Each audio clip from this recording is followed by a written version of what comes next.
दोस्तों आप देख रहे हैं राइट भोजपुरी। आप लोगों को फिर से एक बार राइट भोजपुरी चैनल में स्वागत है। दोस्तों अभी के समय में एक खेसारी लाल यादव का गाना बहुत ही चर्चा में है और दोस्तों उस गाना का नाम है हिरान बम।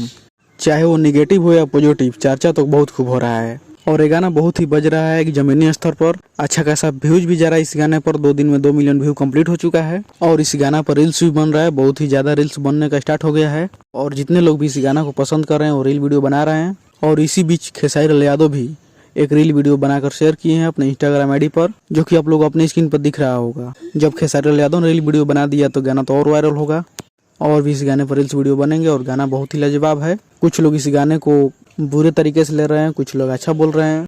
ये सबका अपना अपना ओपिनियन है, किसी पर उंगली नहीं कोई उठा सकता है, जो चाहे वो अपना बोल सकता है। लेकिन गाना एक इंटरटेनमेंट का जरिया है। तो दोस्तों मैं यही कहूँगा कि विवाद ना करें आप लोग गाने पर ध्यान दें। चाहे वो कोई भी गाना हो, जो पसंद रहे आप लोग उस गाना को एंजॉय कीजिए। चलिए दोस्तों इस वीडियो में इतना ही। मैं मिलता हूँ किसी अगली वीडियो में। बाकी का आप लोग इसके बारे में क्या कहना चाहते हैं कमेंट बॉक्स में अपना राय जरूर दीजिएगा। और अभी तक हमारे चैनल को सब्सक्राइब नहीं किया तो प्लीज चैनल को जरूर सब्सक्राइब कीजिएगा और इस वीडियो को लाइक कीजिएगा, शेयर कीजिएगा। तब तक जय हिंद, जय भारत।